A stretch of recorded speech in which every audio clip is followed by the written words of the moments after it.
Welcome back to Parking Lot Takes. That's Brandon. I'm Christian, and Snow White might be over, but the conversation just started. Yes, it did. We have an episode coming out today. Absolutely. This is coming out on the wrong day because we're behind. Yes. So, but to lay out what we're going to be doing, we're going to be talking about some news, some news we are way late on. Some big stuff came out. Yes. Then we're going to talk about probably what we've been reading, comics-wise. And then we're going to get into our Snow White and Black Bag reviews and whatever fun rabbit trails we find along the way. Absolutely. Ready? Let's do it. Cheers. Cheers. Ah, yes. Yes. Let's do this. All right. New news. Yep.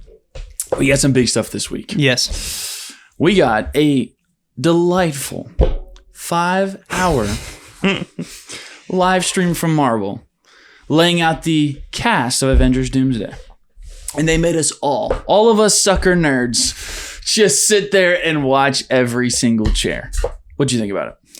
I don't care. Like, I think it's fine. Like, I really, the amount of people I felt like I saw just like, I won't say screaming into the phone because I get accused of that. Just kind of being like, this is so ridiculous. Stupid. I'm like, you know what? They could have just announced the list. I don't know. You know, like, fine. Yeah.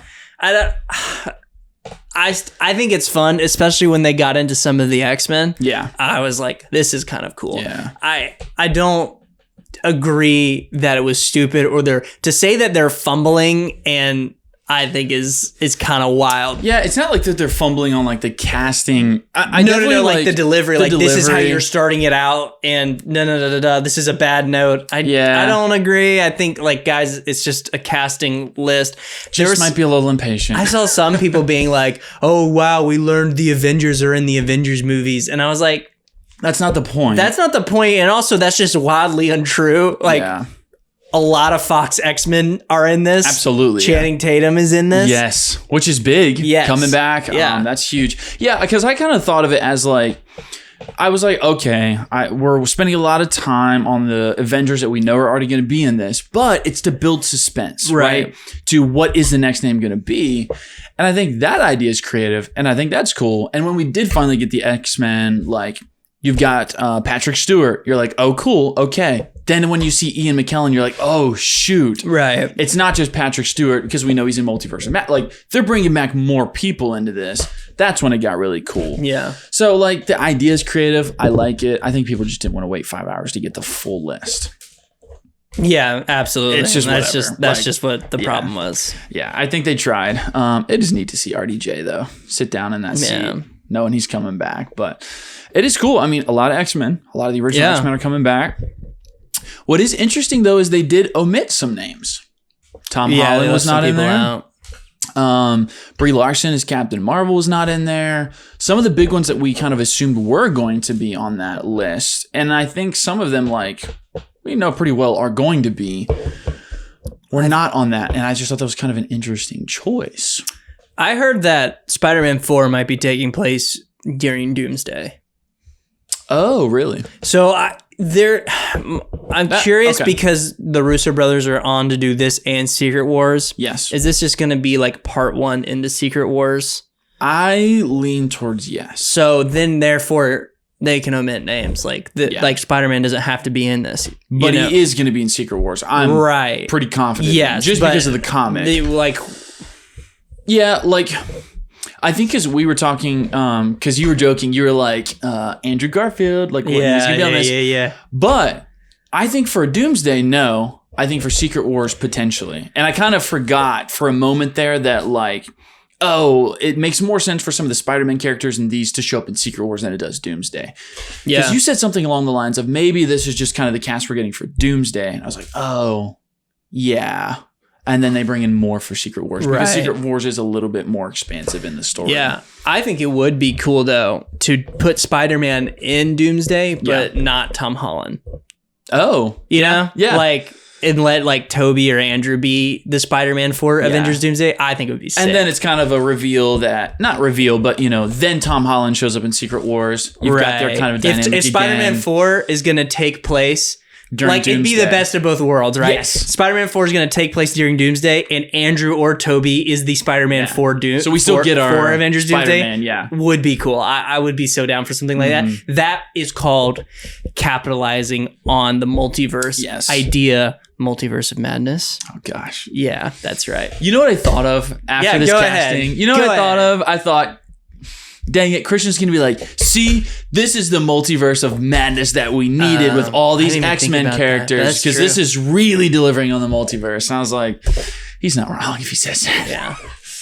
But it's a good point. Because, I mean, we're getting all the X-Men. That's a W theoretical multiverse take by me. Yes. As in, I didn't do it in this reality. Absolutely. So there you go. Maybe That's another yours. reality I did.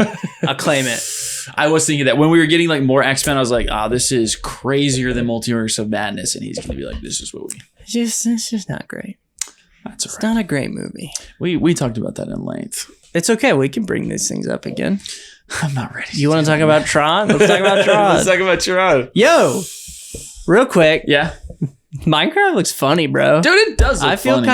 kind of egg in my face a little bit. I the last couple trailers I've been like, I do see some of like the skepticism that I've like been seeing from like some other creators. It's gonna be cringy. Absolutely. Yeah.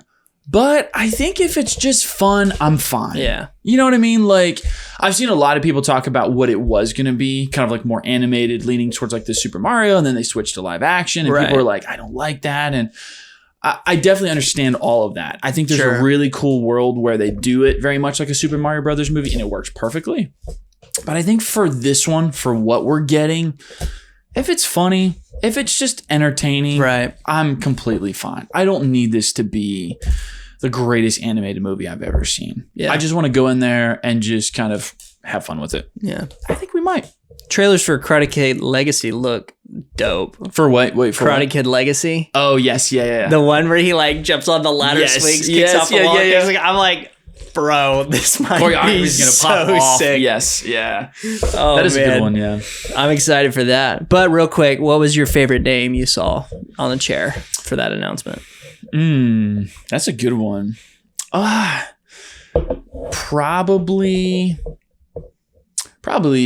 Channing Tatum. Yeah. I'm so excited to see him again. And like, good for him. Good for Ryan Reynolds. Yeah. Good for like that team to give him his moment. Like, we essentially like put it in the ethos, like, please cast him. Obviously they were talking through it. Like, there was, I think, a script and things like that. And then for Ryan Reynolds to be like, let's do this. Yeah.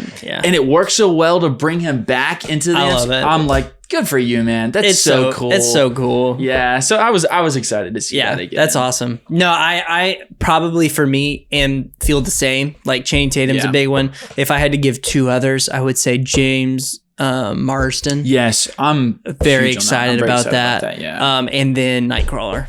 Nightcrawler is one of my favorite X-Men. Yeah. Is my favorite X-Men. Yeah. So one thing that I thought was cool that I didn't really think about coming out of Wakanda Forever is Namor's in this one.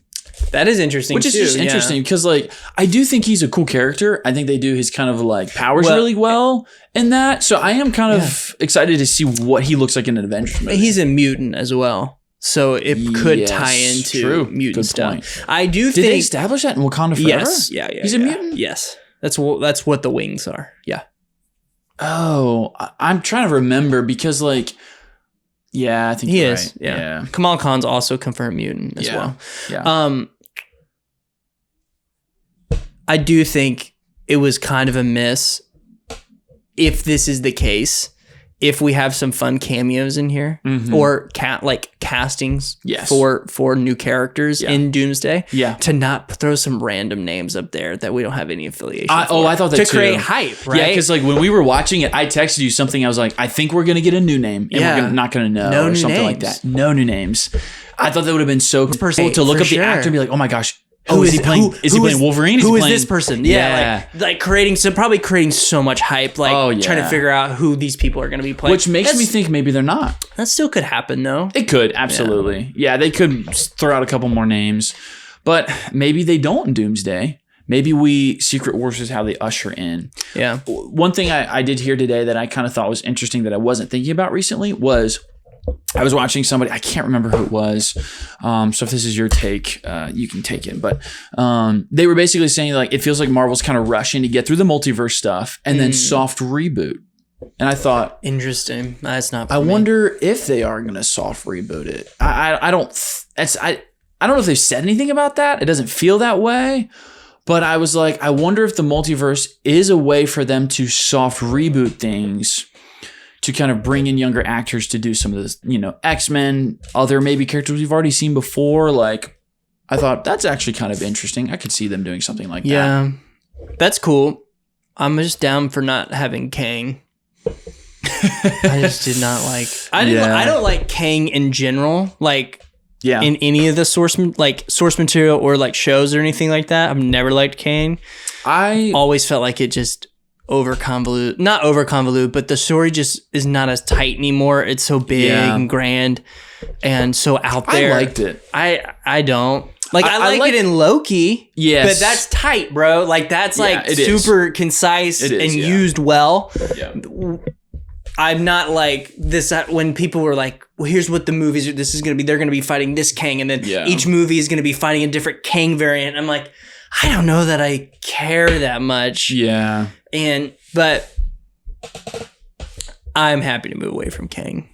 Yeah, I'm fine with it. I mean, I did like the casting. Like, I think Jonathan Majors as Kang was cool. I think he embodied that. And obviously there's all the controversy and a lot going on with that, but I'm fine with what they're deciding to do instead. Sure. I think it works, especially with having the Fantastic Four come into play. So I'm not like especially after Quantumania, I'm not too worried that they're moving away from it. Initially I was kind of like, ooh, it feels like, if you're going to reroute all this, is it going to work? Is it going to be cohesive? Sure. But it seems like with what they're building, I think it's going to be okay. Okay. And I'm fine with it. Yeah. That's an interesting take on are they just pushing through multiverse stuff and then potential soft reboot after it because it is very multiverse heavy. Could happen. That'd be neat. I don't know. Like I said, I don't think they've confirmed anything, but one thing to come out of this weekend though. Yeah. Some new news. Marvel loves to give us something really cool. And also kind of give us something that we probably don't like. Oh, I don't know. So I did see, it looks like they officially pulled Mahershala Ali's Blade off the docket. I think they've abandoned it. I think they've completely abandoned it. Yeah. I saw a couple articles that said it's pulled off. Looks like they're scrapping it. I don't think they've necessarily confirmed it, but I know that they have pulled it from the docket. Right. We've known movies. That a minute, I thought. No, it's just been in rewrites. It's been like, we're trying to find a director. We got to find the right script, but it's still been out there. Yeah. Now it's like axed. Yeah. Done.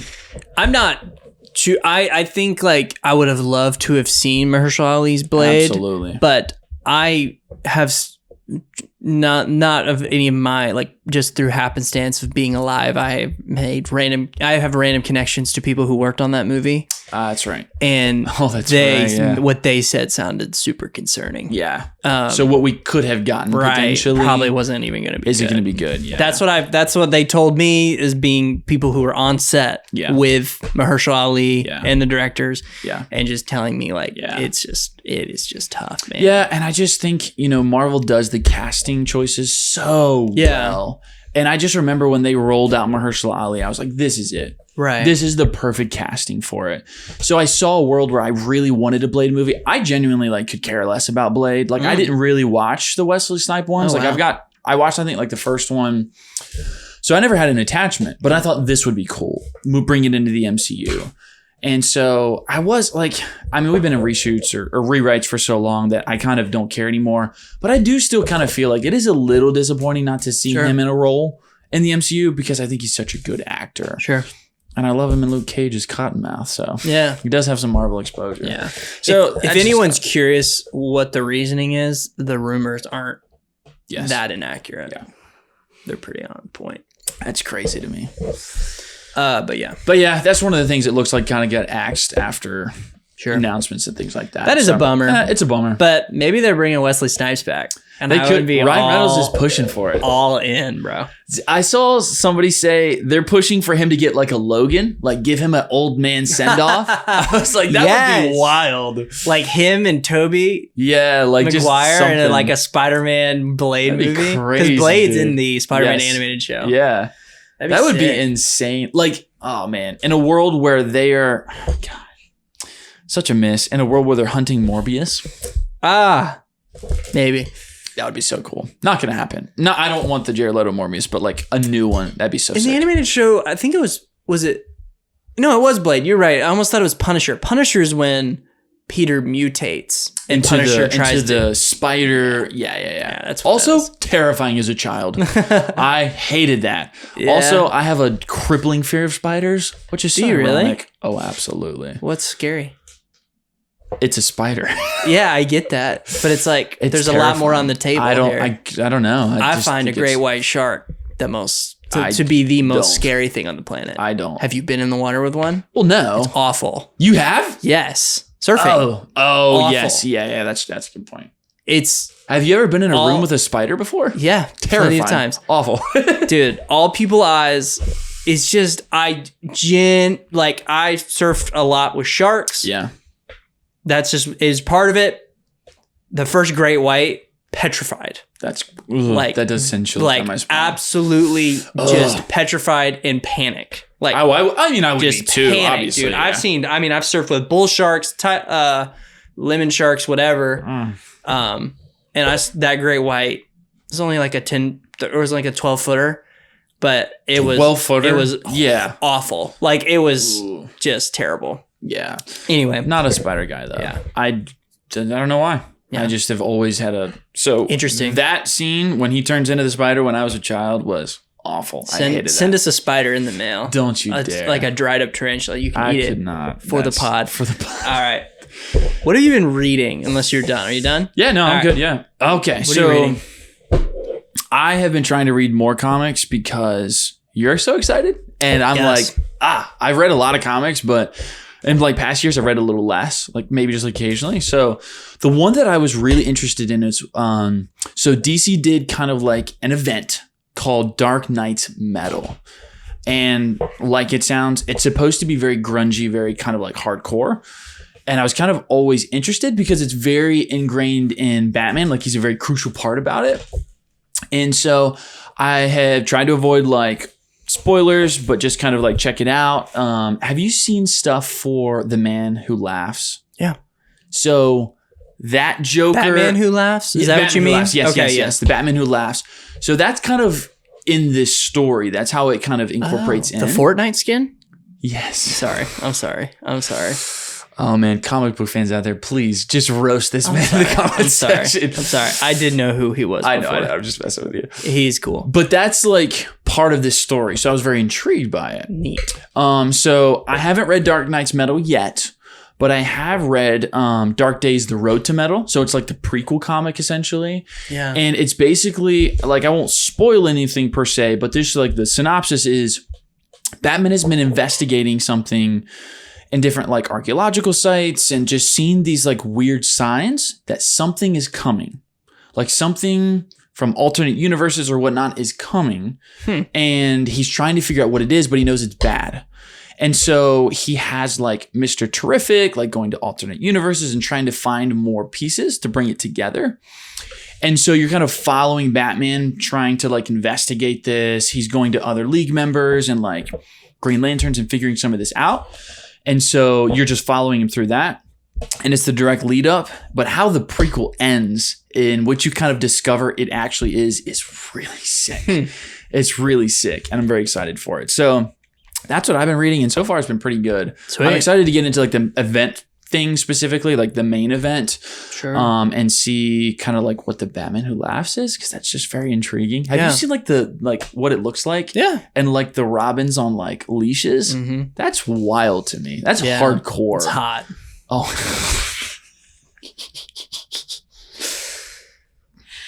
That's where you want to be, right? Yeah. Batman put me in a leash. Yeah, for sure. So that's and what some green tights, some legless pants, like a Speedo. Yeah, and a little cape. Yeah, that's a little dainty cape. for sure. That's why, I mean, it's the same reason I like Batman Under the Red Hood so much. Yeah. Yeah. Mm-hmm. Give me a little boy in a dark room with a psychopath and a crowbar, bro. That's what I need. That's what I need in my stories. You just said little boy. Jason Todd. Great story. He might not have been that young. No, he's pretty young. Well, in Death in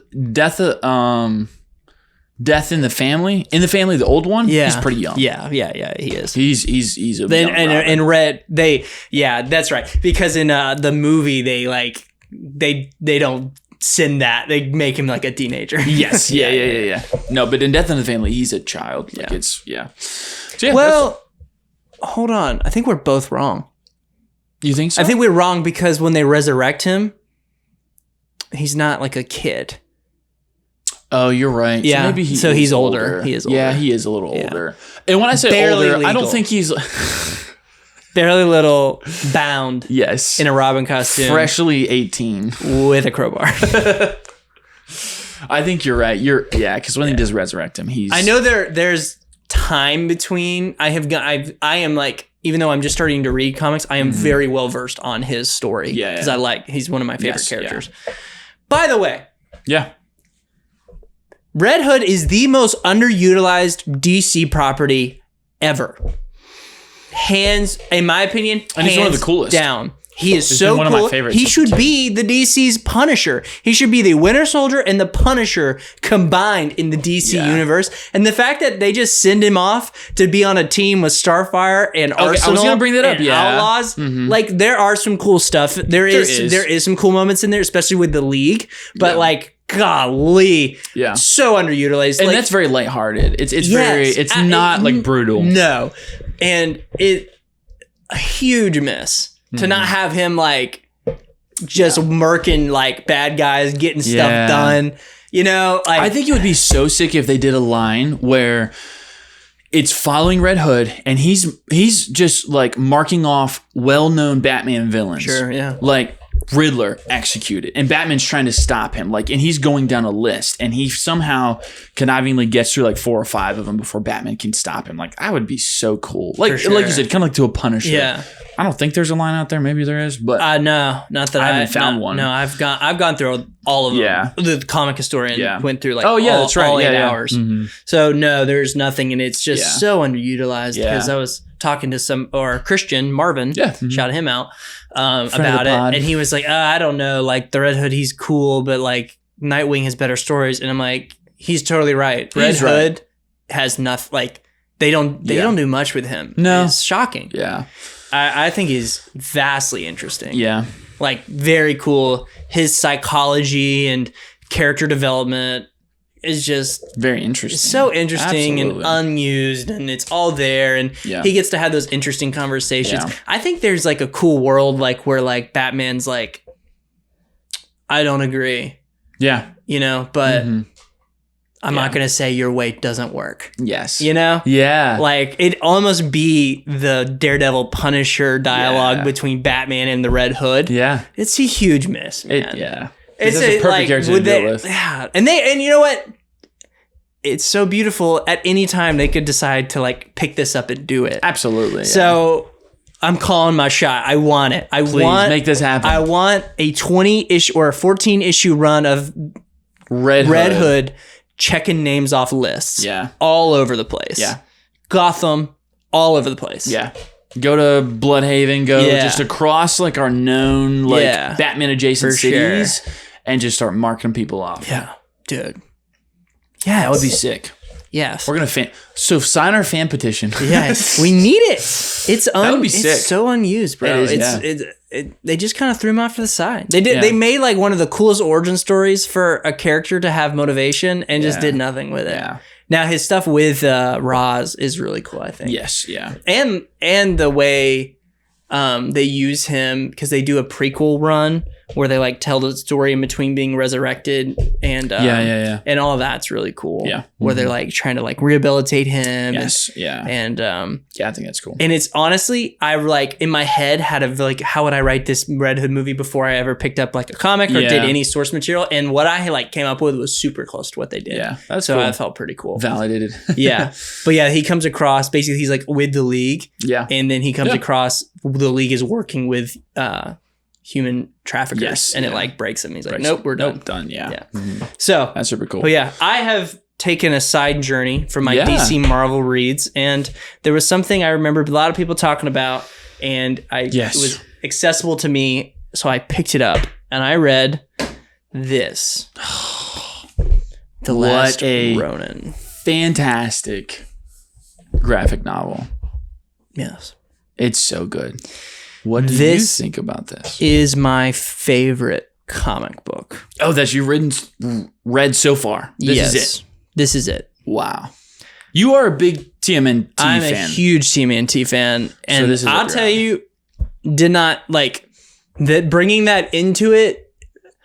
I think that only helped me read it. Yeah. Does that make sense? Yeah. Being such a fan prior only got me to pick it up. Yes. Me thinking it is the best I've read is because of the story. Yes.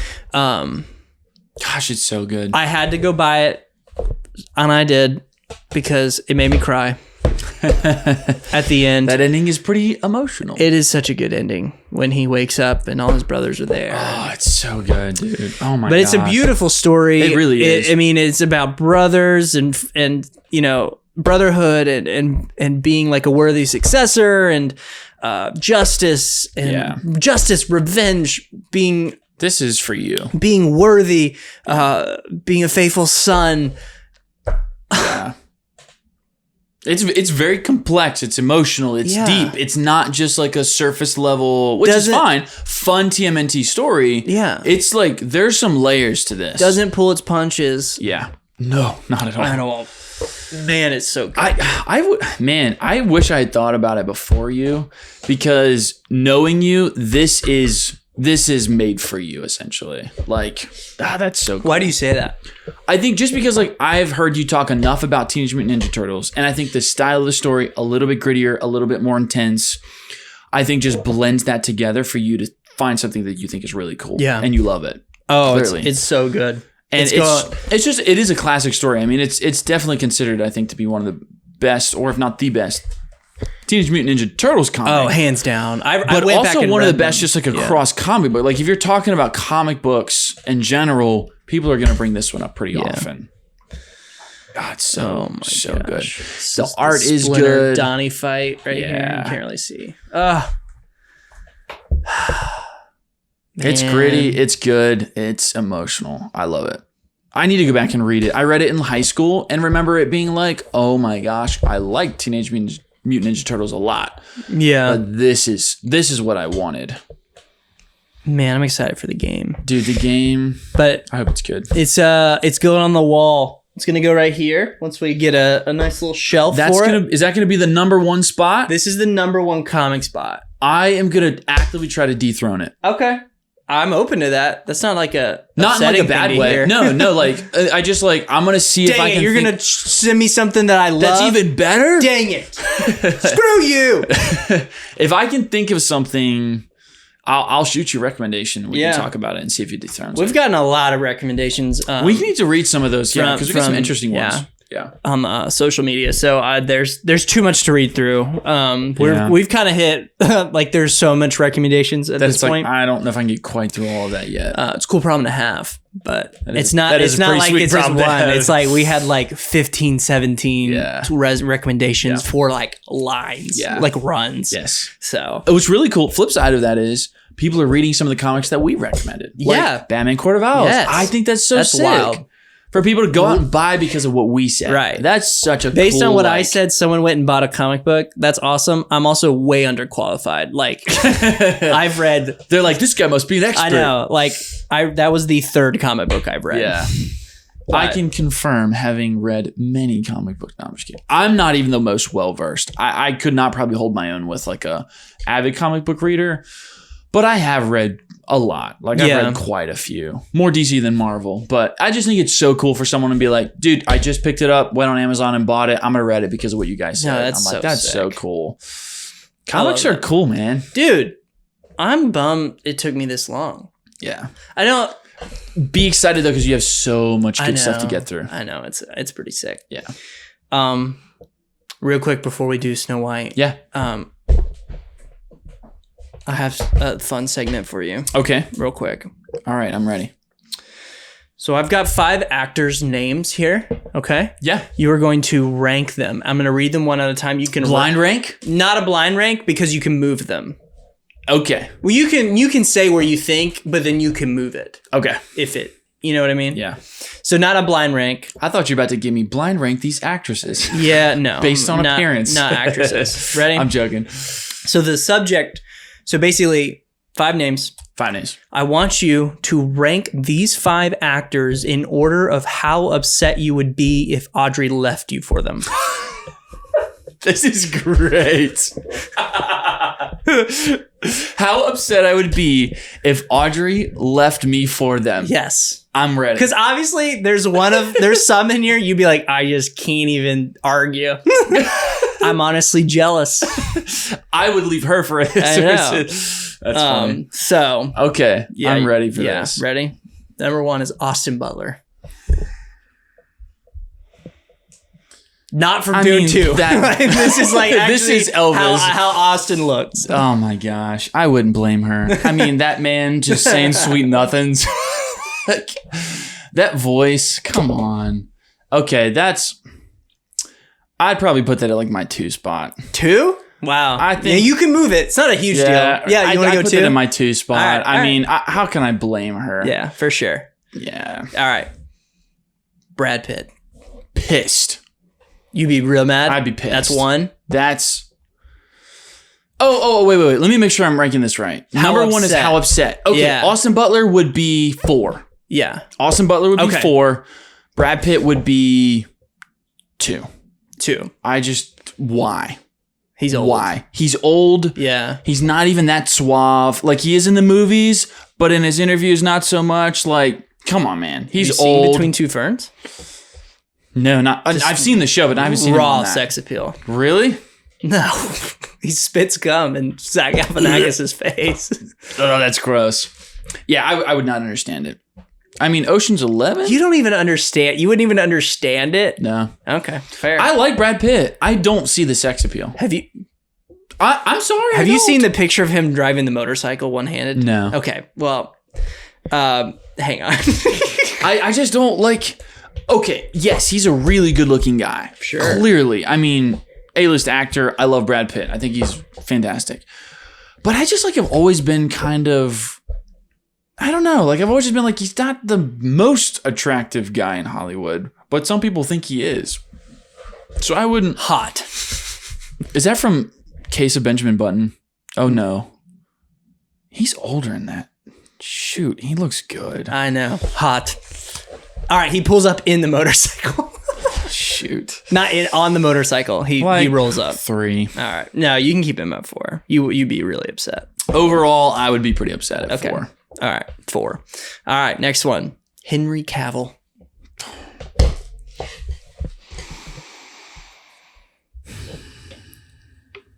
$5. You'd be real mad about that? No. I'm sorry. Yeah. I've mixed it up. You wouldn't care. I would not care. I want to marry. I would leave Audrey for Henry Cavill.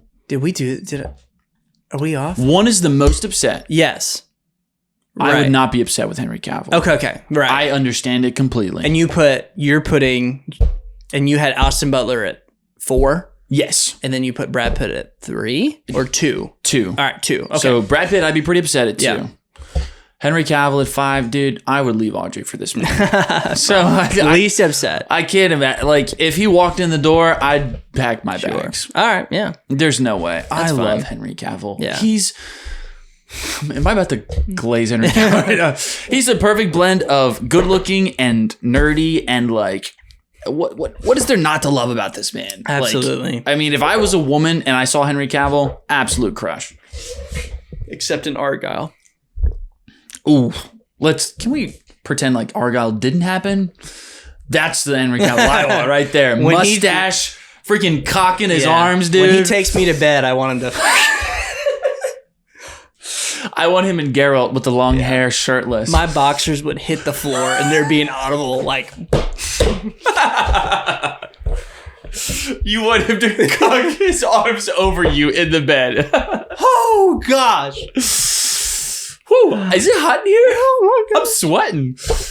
Yeah, I would not be. I would completely understand Henry Cavill. Absolutely. Sure. Number 5. Cool. Michael B. Jordan. What are you doing to me, man? I know. That's a good one. That is a sexy man. That might be the I might best looking man on the list. Shift. I think I'd do Henry Cavill at 5. I think I would have Michael B. Jordan at 4. And I would have Austin Butler at 3. Okay. I like that. Michael B. Jordan is so suave. Yeah. He says a sentence and it's just... His voice is excellent. So good. Yeah. His voice is good. butter. It really is. Yeah. And she has seen the Creed movies. So my one and only Johnny. That's not a bad Johnny casting. No, it's not. It really isn't. It could have worked. Absolutely. Yeah. Absolutely could have worked. We won't talk about that. But no, but the casting. I think the casting for him absolutely could work. I see a world where that happens. Yeah. Ready? Last one.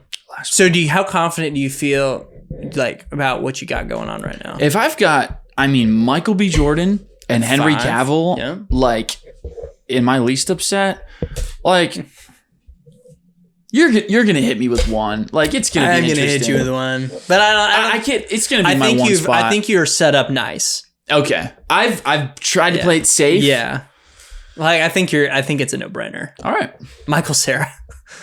Absolute one. You would be the most mad. Yes, I would be like, this putz? I don't know. I think he's got something about him. No. Yeah, a little bit. No, you're crazy for that. He pulls his cousin in Arrested Development, bro. He's got to have something. He's got to have something there. He's got to have something there. He's got some appeal in Scott Pilgrim versus the World, apparently. If he Dude, can that's get so right. Ramona. Yeah, so that's Ewan McGregor's wife. Is it really? Yeah. Okay, we need to rethink this. If Michael Cera could pull Ewan McGregor's wife, Obi-Wan Kenobi's wife. Dang. Number 1. There's no way I'm changing that. He walks in and Audrey leaves with him. I'm pissed. I'm going Punisher on his butt. Like, there's no way. Oh gosh, I got dark. I might like web him up. Web him up? Yeah. No. Execution style. You're gonna execute him. I'm just kidding. Yeah, just spray him with fluids. All right. That's funny. Yep. That's fun. Yeah, if Audrey left me for Henry Cavill or Michael B. Jordan, Austin Butler, I would understand. I'd be like, good for you, babe. Yeah. Good for you. Yeah. I'll always love you and stay celibate for the rest of my life, but that's okay. That's all right. Can I at least hug him? Can I give him like a good firm handshake at the least? It'd be like you would be sitting down at a date and Henry Cavill walked up, or Michael B. Jordan. I'd shake his hand and say, yeah. No, you want this seat, sir? Yeah, you can take it. Yeah, that's fine. Absolutely. Yeah. All right. So we just saw Snow White. We just saw Snow White tonight, actually. Tonight. Yep. So we're back about that. Funny thing about Snow White, it's a kid's movie. Yeah. It is, yeah. Guess what trailer played before you guys got there? Before I got there? Yeah. Megan 2. What? Yeah. That's wild. I know, it's weird. And she she was doing like the TikTok dances. Yeah. I was like, this is kind of that is a little weird because for kids should not go see those movies at all because they're like slashers, right? Yeah. Or just at least like obviously like horror. Yeah. You know? That is wild. I wouldn't have expected that in front of a Disney movie. Yeah. Kind of weird. Yeah, anyway, it's kind of weird. Snow White. You want to rate it? Yeah. I'm thinking through that here. I think I've got a pretty... Yeah, I've got a rating. You want me to count us down? Yeah. You think you're ready? Yeah. 3, 2, 1. 5 out of 10. Yeah. Dude, we're just on it, bro. We really are. We're so synced up. I know. We got to find something where we're like drastically It's going to be fun different. when we do have something drastically different. I think this movie is fine. It is fine. I really like and let's go. We're going to have to make this distinction a lot. Yes. 5 out of 5 means there's great, or there's good, there's bad. They cancel just out. kind of cancel out to be just an average Yes. movie. 1 is bad, 10 is peak. Right. 5 is directly in the middle of just like, this is just okay. It's average. 5 is average. Yeah, 5 it's is basically like giving it like a C minus. Yes, absolutely. It's not a 5-point grading system. People like to think about it like grades. Like, I get that. Yeah, I get that. It's hard to dissociate those two things. Yeah. But we got 10 scores here. Yeah. We need to make use of all of them. Yes, absolutely. So just to say anything under 4 is then garbage, is not passing, is not true. Yeah. 5, it's very much all right. It's fine. Yeah. And what's so interesting is like the discourse around it seems like it's really hated. Like people don't like it. And I was just like, I see a lot of the points. Yeah. Absolutely get it, and we'll talk about it, but it does feel overhated. I think it's fine. I think there's some fun moments. I think there's some funny moments. Yeah. I think hilarious they take some choices in what they add into it. Yeah. Kind of works. I agree. I think a lot of it works. And I didn't like dislike any of it. I think it adds some motivations. So there's definitely some good things here, but there are some things that definitely bring it to a 5. Yeah. I definitely have some issues with, but I think it's fine. Yeah. I think as far as like remakes go, it's fine. It's not bad, but it's also not great. I mean, how great can these remakes really be? Yeah. I don't know. Oh, it's not special at all. But it's not special, no. It's fine. Yeah. First Pro, I think it looks really good.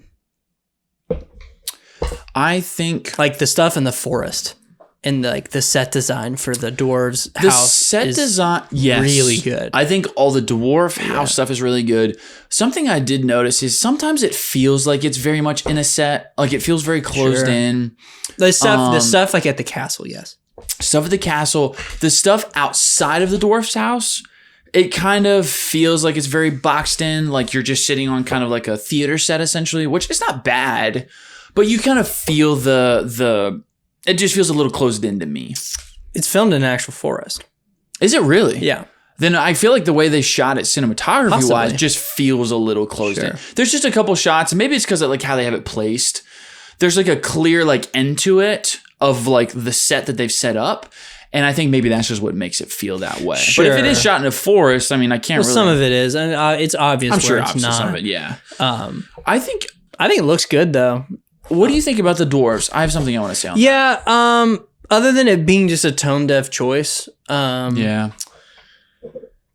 And honestly, the more I looked at them, the better it looked. So like in the beginning, I went, "Oh," and then as I kept seeing them, I got used to it. Yes. And I was like, "It's really not as bad." Like some of the, I'll say like, it's like it was like a weird mix.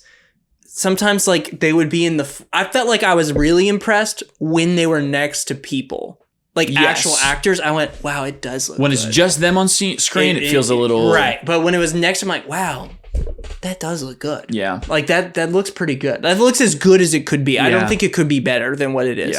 Yeah. You know what I thought originally? Like when I first saw them, and my point was validated, and I'll explain that.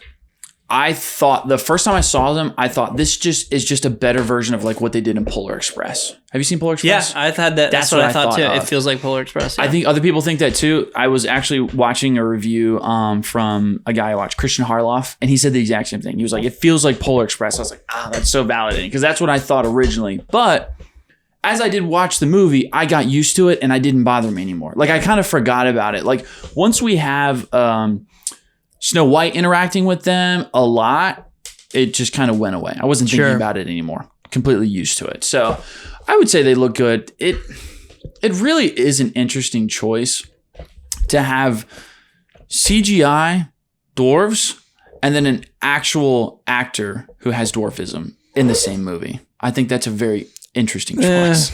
That's tone deaf, bro. I think it is. Yeah. I would have thought they would have either like, I would think they would have done something different there. You would think they would think that, like, oh, we know that people are going to say that's tone deaf.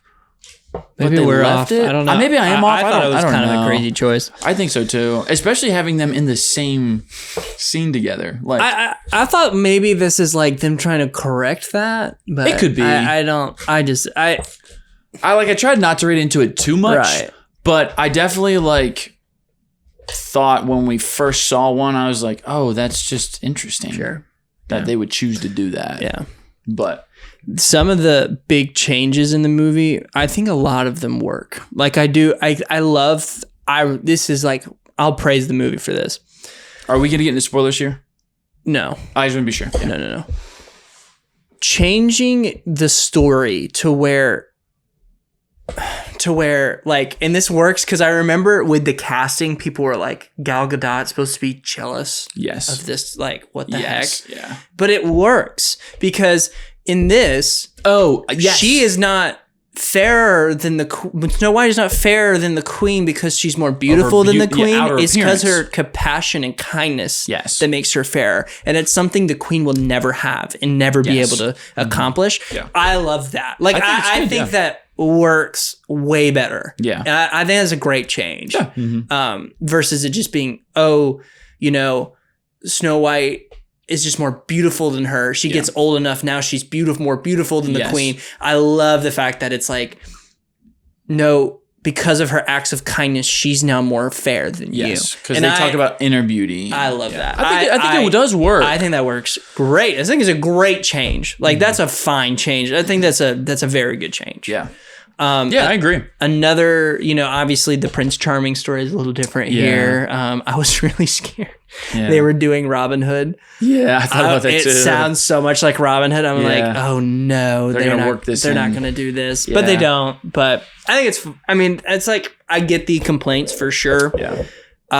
I think it ends up serving the story fine. Yeah. It works fine. I mean, a lot of them are in hoodies, which is a little weird, but did you notice that? Yes. I was like, why is this guy just in a hoodie? Yeah. It doesn't feel like very... For sure. They looked kind of interesting, but yeah, it works fine. At first, when that stuff kind of comes into play, I was like, I don't know. This feels weird. But again, once the movie kind of went on and we got in with the characters and they were really kind of doing their thing, I didn't mind it anymore. Yeah. There's a couple moments where I was hesitant in the beginning, but there's some laughable stuff though. Oh, there is. Yeah. There's some funny lines. Dude, that might be the funniest joke this year. Yes. The Doc saying, that might be the funniest joke so I've heard in a movie. It was so good. That's hilarious. That's so it is really good. Funny. I mean, not to. I don't know if we should explain it. If we do, we just spoilers. We've been pretty non-spoilers so far. Yeah, we can go non-spoilers. Yeah, basically the love interest Jonathan gets shot with an arrow, and they ask Doc to take care of him. Yeah, and he delivers a little monologue. Yeah, he's like, no, but he's like, I only know rocks, bro. I don't know anything. And they're like, will you at least try? So he walks out, and it's so classic, because of the story, he's not dead. You know it. Yeah. But he's delivering it like he is dead. I'm like, oh, it's this trope where he says it, but he's like, oh, but I saved him. He's like, I did everything I could. I did this. I tried this. I did this. And then Jonathan walks out and he's like, man, that was unpleasant. And Doc goes, oh, I thought he was dead. They did so good. That is such a funny joke. That's so funny. The delivery, because it cuts to Doc and it's just him and he's like, I thought he was dead. So good. Such a great line. That is funny. That was probably the funniest moment. That might be the funniest joke this year. I've yet. In anything. That's so funny. Yeah, there's a couple of funny lines in this one. Yeah, absolutely. I also thought when she shows up and inspires the kingdom people, the people, and they all sing behind her as they walk. That hit me. I got chills. It got me. I did get a couple. Yeah, yeah. I like that. What did you think of the music overall? The music is fine except for Gal Gadot's song. I think there's two songs. I think that song's terrible. I think that one's pretty rough. Here's what I will say about that one. Early on, in the beginning of it, I was like, "Ooh, this is bad." Towards the end, I was a little more into it, but I think overall it's one of the weakest. I also thought Jonathan's first song was not very good. I did not like that one at all. Oh yeah, sure. Like just the first one where he like jumps up on the log, starts singing for the first time. I didn't like that one at all. I thought like the first song though in the movie was pretty good. Yes, I love that one about like the good things, and I was like, this is and great. It hit at the end when they're singing it again. Yes, absolutely. I give me chills. Very good. So I thought the music was better than I was maybe even expecting. Yeah. So there's definitely a couple noticeable songs. It's not the best one we've ever gotten from Disney, absolutely, but Hi Ho was great. Hi Ho was fun. I was wondering what they were going to do with that. It was really fun. It's really fun. Yeah. I like how they also have powers, like the mythical creature thing, where they can like see. I was wondering that's pretty neat. I think that's a neat little add-in. Because that's how they can kind of see the stones and like. Yeah. Also, how in the world are the dwarves not the most rich people in the world? Like, who are they mining for? It's something I've never thought about ever. What what are they? What are they do? They just mine, and maybe they don't mine. We don't see as many diamonds in the animated. I can't remember, but they're like, we clear about like we see like a couple thousand rubies, like a couple thousand diamonds. I'm like, you've got like cartloads. Yes, of diamonds and rubies, and you guys all sleep on one bed. Okay, like pushed together. Holy cow! Like make some upgrades, please. Yeah, that's so crazy to me. I don't know. Do they like? Is there a line where they do mine for the queen at all? No, but I thought that was going to be. I almost thought that was implied a plot that they were going to do. No. I thought that basically like the robber Jonathan and his like burglar team. Yes, were going to like be tempted by the mine because they like are stealing and money. And, so I thought they were like, there's gonna be like Jonathan's have to choose between Snow White and like riches. They just don't do it. So the dwarves are just casually moving hundreds of millions of dollars. A month probably. They're not for no reason. Not pocketing any of that. Like, you're giving it away. What do? We mine. No one thought to say porridge. Why? Yes, it's true. That's funny. They mine for what? There's like the dwarves should be like stupid rich. Just filthy rich. Stupid rich. Yeah. Especially because they widen out the shot in the mine and it's just loaded with stuff. Loaded. Gosh. Yeah. Like this is crazy. Especially, and it is a plot point that the queen is like after jewels and like, and they just don't do anything with it. No. That's something where I was like, I wonder if that was supposed to be more. Yeah. Maybe. Well, probably not because I think the dwarves were a late add-in terms of production time. Yes, because I think it was originally the bandits were going to replace the dwarves. Right. They got backlash and added in the dwarves. Yeah. Which I'm glad they did. Absolutely. I think the dwarves are fun. Just the number where she's singing, they're cleaning in is worth having the dwarves in there. That's such a fun sequence. And the stuff with Dopey as well, like whistling for his voice. And there's a lot to like. I think it's fine. Like, you got to get over some stuff. Yeah. But you know, what did you think about Gal Gadot's performance? Oh my gosh, that's getting into some of the negatives. So I'm not gonna be too critical because like I don't think it's as bad as people are saying. Some people are saying it's like the worst they've ever seen. I think a lot of it is probably like direction from the director. I think so too because she's overselling. Yes, I think that's gotta be like the director wanting something specific because we know she can do a very subdued performance in Wonder Woman. Like even when she's in what is a Netflix movie? Is it Red Notice? Have you seen that one with Ryan Reynolds? Yeah, she's not. Is it that one? Fantastic in that. No. I'm not saying she's good. I'm saying we can see a very like collected performance. And this one, she's like being very dramatic, very overly like expressive. So that's why I think to your point, yes, I think it is the director saying like, you need to be a little bit more expressive in doing this way. And she's overcooking this big time. Yeah. Like that's what I noticed. Sure. And I think that's where it leans kind of bad. A lot of people are like hounding her about her accent. Do you feel like you noticed it? The accent? Yeah. Yeah. I did too. Yeah. I don't think it's like atrocious though. No. Do you think it's that bad? I don't think it's atrocious. Sometimes I did kind of like I leaned in like, wait, I don't remember. Like, I don't know what was said there. Like, are you trying to do an accent? Are you not? I think it's like a little weird. It's almost like she's awful speaking like it's a stage voice. Yes. You know what I mean? Yes, she's like trying to project and like deliver it like it's a monologue in a musical or like on Broadway. Yeah. That's how it kind of feels. Mm-hmm. So it's like this grand performance in a movie. And I just think that's weird. Yeah. But I almost feel like that's got to be director. Yeah. I mean, it's Mark Webb, and we only know that he produces Absolute Cinema. What else has he done? TASM 2. Mark Webb? Dude, how do you find ways to connect TASM 2 into what we're doing currently? I'm blown away. He directed this movie, and he also did TASM 2. Yeah. This movie's awful. 2 absolutely overhated movies. Oh my gosh.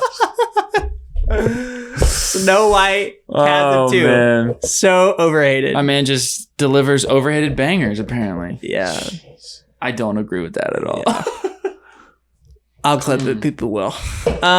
Wow. Yeah. The fact that you connected that is wild. I recognize it because I always recognize like how funny you were watching this movie and you thought, wait, is this the director from TASM 2? I just have always remembered the director's name because it's Webb. Spider-Man Webb. Like always remembered. And I always thought that was so cool that a guy, like I'm sure that's why he got that job. Dude, you are glazing that movie so hard. What? Because 2? Mark Webb. That's why this is good. I didn't say that. Messing with you. I'm saying he only directed like music videos. Yes. And then they gave him the Spider-Man movies. I'm like, it had to have been his last name. That's so funny. Wow, what a connection. Yeah, it's funny. I think the actress is handling it is probably the main reason there's so much hate. Yeah. Because of the things she's saying, how outspoken she's being. I'm not saying we should limit what she's saying, but she's just saying she's angering the wrong people. Yeah. Not like the woke stuff. That's not what I'm talking about. From like a PR perspective, though, it's pretty bad. Attacking the source material, attacking the directors, the writers, Disney. It's bad. Yeah. Like that's more, it's almost like that's worse than the things in this movie. Yes. Yeah. And I'm with, like, I get like that too, where I let that stuff affect me. But I didn't know any of it going in. So I watched it. I was like, it's fine. Yeah. I think it's fine. Totally okay. Yeah. Doesn't justify being made. It's not going to be, no, I don't think so. No.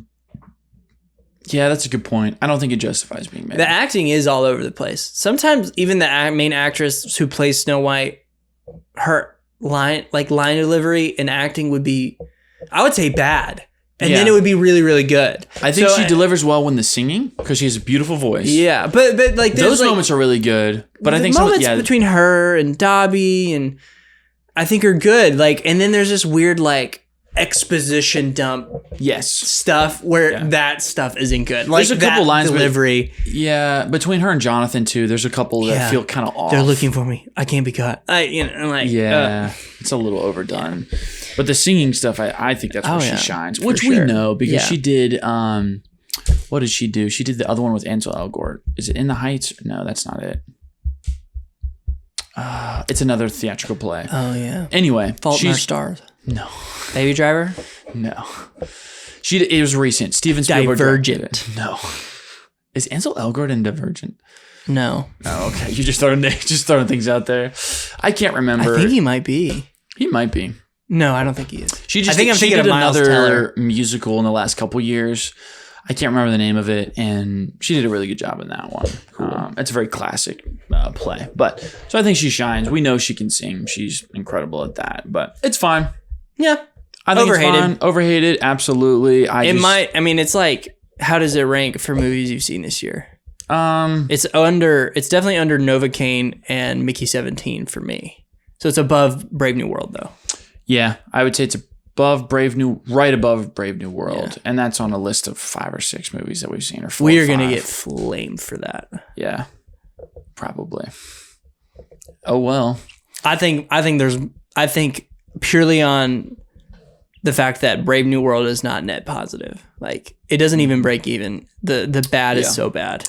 Yeah, the lows are so low to bring it down that I don't really want to go back and watch that one. No. I kind of want to forget it happened. Yeah. This one, if I happen to watch it on streaming, like, why not? I could see listening to some of the songs in this. Yeah, absolutely. So maybe we're crazy. People hated on it. It will change when we flesh out. Like, when we get to the end of the year and we've seen 30, 40 movies, it's not going to be in my top 10. It's not going to be in the middle of the road. It'll probably be on the lower end. Yeah. but I think for where we're at right now, it's fine. Yeah. All right. That's Snow White. Snow White. All right, Black Bag. We did see another movie. Yes. This week that I didn't even know about. Yeah. I was very interested in it though. I saw a trailer and thought I'm curious. Yeah. It didn't seem like it was getting a lot of buzz, but it's got Cate Blanchett and Michael Fassbender, who are incredible. Galadriel and Magneto. Absolutely. And so I was very interested in what that's going to look like. And also Hela from Marvel movies. That's one of my least favorite Marvel movies, so we're moving on. That's true, yeah. But I was very interested, so we went and saw it. You want to rate it? Yeah. You think you got a pretty comfortable rating? Yeah. I think I've got a comfortable rating. Sure. I wonder where we're going to be at. Should we do halves or no? Do you want to stick with just... So that's so tricky because I feel like when we're close, halves help us distinguish. Yeah, let's do it. Let's do halves. You think so? Yeah. All right. That does change well, not quite. It doesn't really affect the system. It just kind of gives some distinction. Yeah, I like halves. Let's do it. Yeah. All right. I'm ready. 3. Hang on. Okay. I've had a number and I don't think I want to change even with halves. I've been pretty comfortable since I saw it. Yeah. Okay. Well, I'm just trying to think about what this number means. Like, yeah. All right, let's go. Yeah, let's do it. I get that because if it's like a half above where I thought, does that mean it's better? Is it below it? Like, I can understand some distinction. You ready? I might not have a half. I'm sorry. That's fine. Okay. I might have gone up a whole point. Really? Maybe. Oh my gosh. Okay. Yeah. All right. I've got it. You ready? Yeah. 3, 2, 1. 9 out of 10. 8 out of 10. Okay. Cool. 9 out of 10. Yeah. Wow. So you really So I thought about going this. 8.5. Okay. And then I just thought about why would I give it a half? Why would I be willing to give it a half? And then I thought again, why just a half? Why not a 9? Not just a 9. I think the movie's kind of perfect. Like, I don't know that there could be much different. Like, obviously, like, it's not a 10 out of 10, but there's not a lot to be like desired coming out of it. So I think that means it did a good job. Absolutely. I think it's like, it was great. I think it's as good as it could be. Yeah. Like, and as in a positive, like absolutely, they set an expectation and they delivered on that expectation 100%. This is a small movie, so let's get into what this movie is even about. So basically, there's this couple that works for an agency, secret agents, or like the government. Yes, like an intelligence agency, right.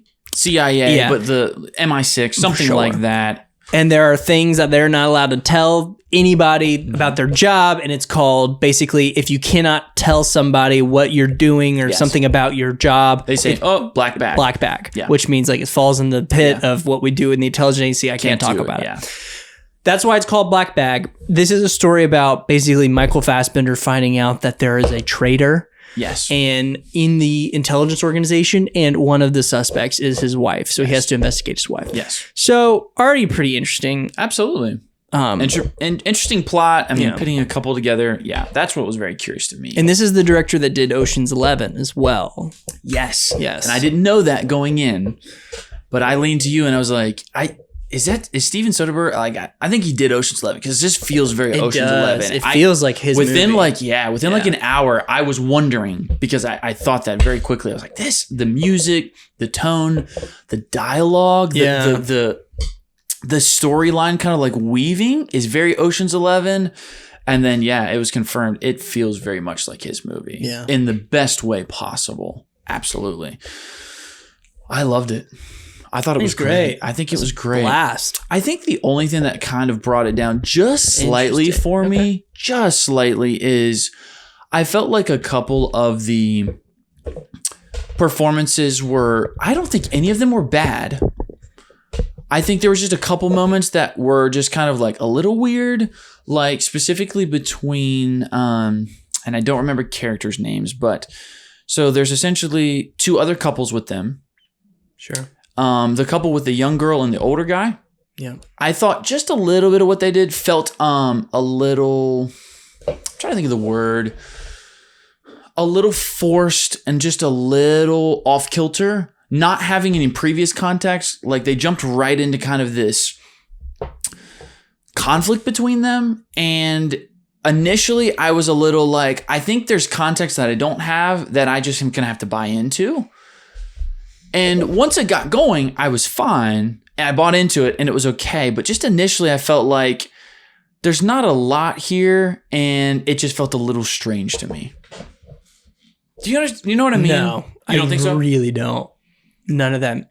I'm sorry. None of that really made sense to me. Initially, they posed them as like very much into each other. They're quippy, and she's saying, they don't. "Yeah, she's like, I'm into older guys. Like, you can see why I'm into older guys." There's like a couple lines where it says like it seems like they're very into each other, and then it changes quickly. No, yeah, you're missing a line earlier. Am I? Maybe I am. Where he like talking to Michael Fassbender, and he's like, they're talking about the promotion, and he didn't get it. And he says, I get it. I F too much. I drink too much. Implying. For him, but not for her. Yeah, but it already demonstrates that they have a conflict relationship. In my opinion. Yes, I was leaning more towards her than him. Until she makes that accusation at him. And that's what I'm saying. Like, well, I guess maybe as far as like... And also... Unless she's like just playing the part... Until the accusation. Is that what you think? Yeah. No, well, hang on. We might need to do spoilers then. Yeah. I mean, that doesn't spoil a lot, but yeah. Before we get into like specific dialogue and specific moments, yeah. Yeah, we're going to do spoilers. Spoilers from this point on. Yeah, go see it. Go see it. Come really back. Good. It is really fantastic. You are not thinking about the fact that they were given truth serum. Oh, that's a great point. That's a really good point. I did forget about that. So all of their guards went down. He dosed them, and all of their guards were down. That is a really good point. Shoot. That was really the only problem I had. Let's go. Bring it up. Bring it up. Dang. You're right, because there's all... It's so subtle. It's so subtle, He's dosing them, but there's the moment where Cate Blanchett says, like, a little too much, didn't you? Yeah. Shoot. That's the only problem Bring it up. Bring it up, dude. Is like... If you had that as a reason to bring it down, you need to raise it back up. Yeah, that was the only thing I could think of. You can go 8.5 if you want to, or you can go 8.25. I don't care, but I mean, I would bring it up at least to an 8.5. It might be a 9 out of 10, and only a 10 not a 10 out of 10, just because it's hard to say. Like it's not a 10 out of 10. Because it's not something that I feel like I want to bring it to. Like, this is my 10 out of 10. No, and I would say that, like... But outside of just my personal being like, this doesn't feel like a Dune 2 because I just love, like, this world and everything. Like, the extra. It's pretty fantastic. It does not blow your hair back. Like... Yes. You know? By the end of it, I'm like, oh, that's cool. It's so subtle. You're like... I mean, this is like how I wanted to watch... Mickey 17 was like pulling on the threads and like weaving the web together, and that's what the movie does. Yeah. So it doesn't, and it's subtle, like, and it's not like this huge, like, there's not a lot of action or anything. Oh my gosh, blowing my mind. Yeah. It's just fun. It's intricate. It's so intricate. There's multiple There's a lot going on coming together. It's entertaining as crap, dude. Like, it's so fun to watch. The actors are great in it. The dialogue is beautiful. And there's some good twists. So good. And I'll say I was watching it and I'm like, I feel like it's so obvious that, well, I guess we've already said spoilers, right? Yeah. So I feel like it's so obvious that she's definitely not like a bad guy, right? Like at some point, right? At some point I was like, I just don't like, is it supposed to be harder for me to pick up on like that she is not like bad? Do you know what I mean? To be honest, I was kind of on the train of like maybe something sinister is going on with her until you see the bedroom scene after like we've kind of figured it out and they're like turn over and they just talk to each other about it. That's when I was like, oh, that's so cool. That's such a good choice. And that's I'm getting to that. What I'm saying is when she basically he's like, she's not selling, she's buying. At that point, buying the drive. Oh, that's a good point. Right. And I was like, okay. She's not selling it. She's not stealing it, selling it, profiting. So I go. So she's buying. That's right. She shouldn't be buying it. Yeah. So I'm like, okay. So she does it like she's in on this operation trying to get it back. Yeah. This is probably a sting of some sort.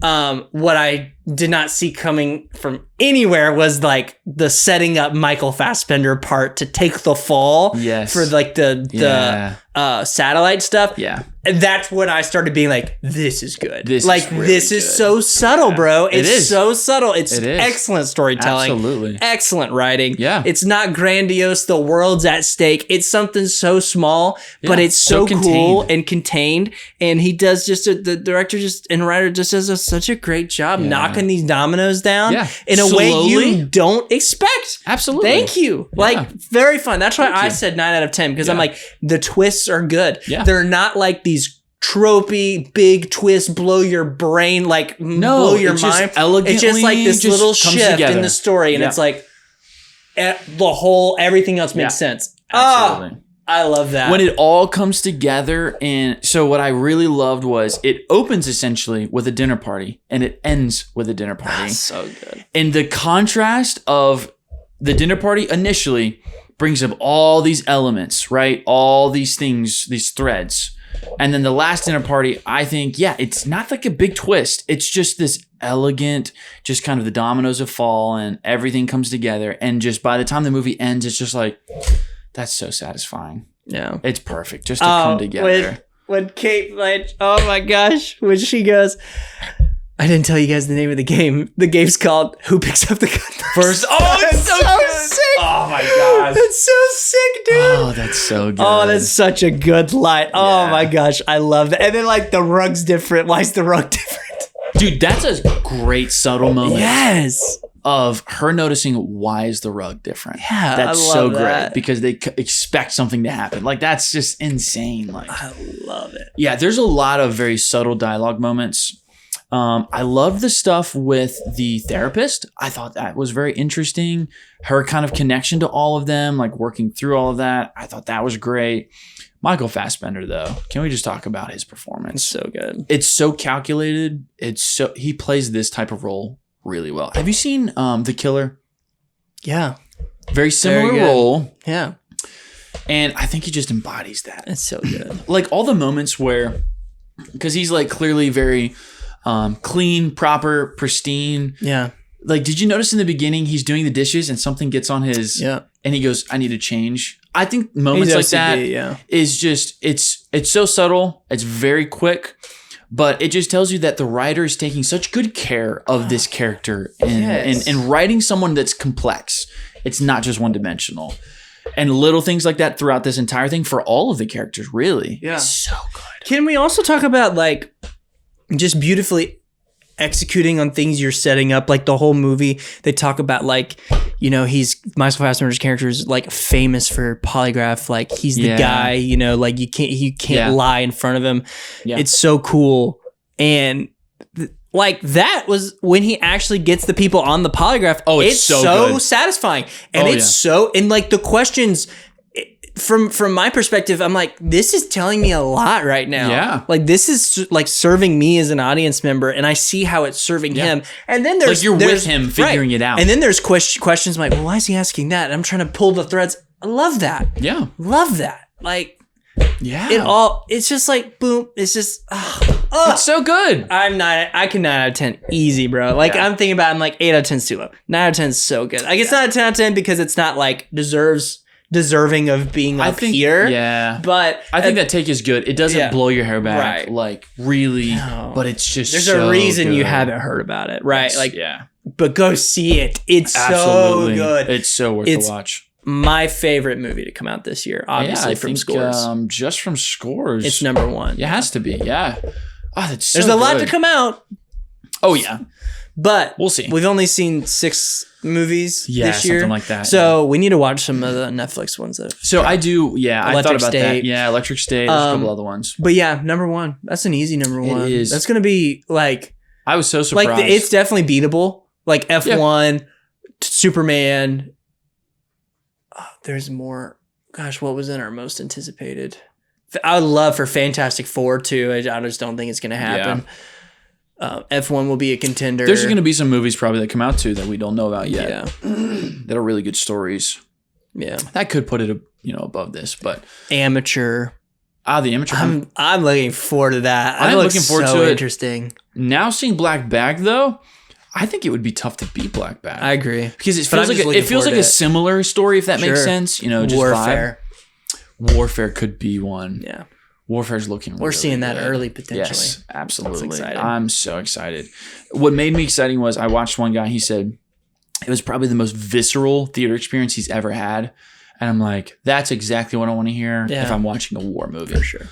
Oh, I can't wait for that one. Yeah, it could be beat, but I'm struggling to think that maybe the Amateur could beat it. We'll see. No, I don't think it will. I'm just saying I'm excited about. Oh, yeah. It looks like fun. Looks fun, yeah. Lawrence Fishburne, Rami Malek. Yeah, I think it's gonna be it's really good. Cast. Yeah, it's good. It's good. It's a fun story. It's like a fun take on John Wick. Yeah. It looks like it'll be a little more actiony. Yeah. Whereas Black Bag is just dialogue. It's so all dialogue, good. and I love it. I think it's so great. It's just scene to scene, dialogue. There's like a couple. Is there really any action moments? No, there's not one. Nobody fights. I mean, the only thing is just at the end where you get shot. That's it. Yeah. So it's all dialogue. That's so great. That's a mark I didn't of tell you writing. the name of the game. Who's picked up the Gun gun first? first. Oh my gosh, I love that line so much. I'm so impressed. So it's so cool too, like specifically with like his character. I can't remember his name, but like, did you think Michael Fassbender was going to kill him when they were in the boat? You remember when he puts the Sure. I thought he was. I did not. I figured not that wasn't going to happen. I was trying to figure out why he was suspecting him. Yeah. So much. I thought there was going to be a reveal there. Right. He was going to get shot. Yeah, and then they were going to go after like Pierce Brosnan or something. Talking about the writing again. Like, because I was totally sold that wasn't the guy. Yes. Yeah. Like, I was like, okay, that guy's clear. Same. Yeah. I was like, oh, okay, good. Like, but that's not even the case. He's like, oh my gosh, it's so cool. The writing's so good. It's insane. It really is. They absolutely just. I mean, I'll use the kid slang term. Yeah. They cooked with this one, bro. They cooked. Like, dude, this one's so good. Yeah, it is. And it's absolutely upsetting that this isn't. It's paced really well, and it's a perfect amount of time. Like, it's like a quick, like 140, like 137. It's so fun, dude. Yeah. No one. I have not seen a review for it. I'll have to look and see. So I haven't done a lot of look. I'm excited to potentially be someone who encourages people to see this because absolutely go see. Very this. good. It's very Not good. a lot of people are talking. The sets are very good. Like the house is very good. Oh my god. They use a lot of like lens glare a lot. Very cool. Yeah. Very, very atmospheric. Very not cool. Like J.J. Abrams, like just throwing lens flares on. No, glare. Like, glare. Like the light is like glares in a way, and it's like not like bright, clear, sharp.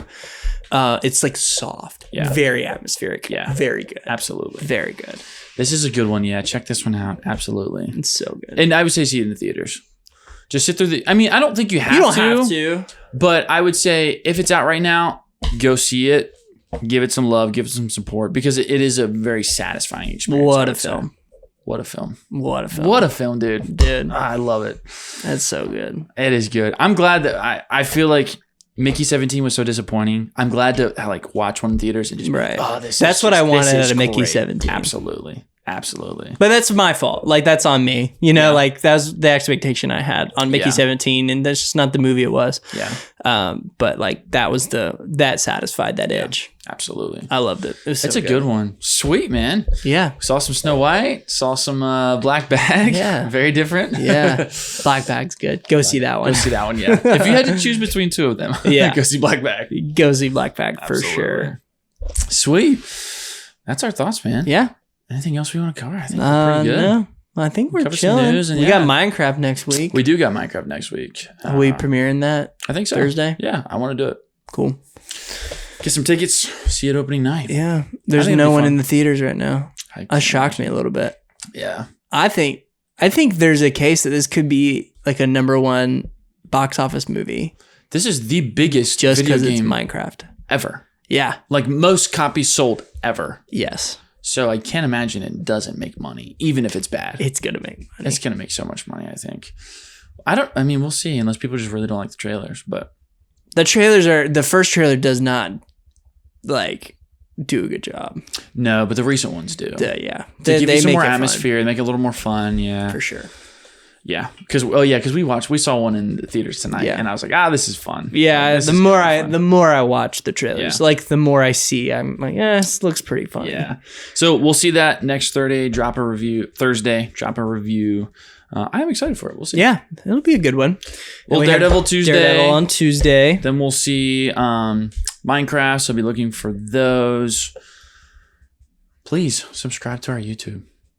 Yeah. You can see the long form stuff. I guess if you're watching this long form, you've consider subscribing. Leave a comment. Yeah, absolutely. We have a Discord. We are having a blast chatting in. It's fun. Yeah. We'd love to get more voices in there for sure. Absolutely. We're on Instagram. We're on TikTok. You may have seen our clips from there. Subscribe, follow us, all those places. We got some cool stuff coming up. And episodes every week. Cool beans. All right. Yep. Now to the Patreon episode. Just kidding. Just kidding. We don't have one.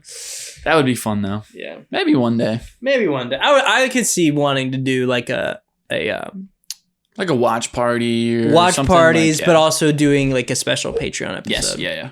Yeah. Every week. Which technically we can't do that on TikTok, but we'll see. You can? Yeah. Oh, the subscription thing. But it's different. Yeah. We need to take it. I need to take it off because I don't even want anyone to sign up for it. Because there's nothing there. I don't. Unless we were making some sort of money, I can't foresee having time to like make all that special at all. No. So, but yeah. We'll see. Patreon, maybe in the future. Maybe in the future. Who knows? We'll How many subscribers do you think we need to consider getting a Patreon? Ooh, that's 5K?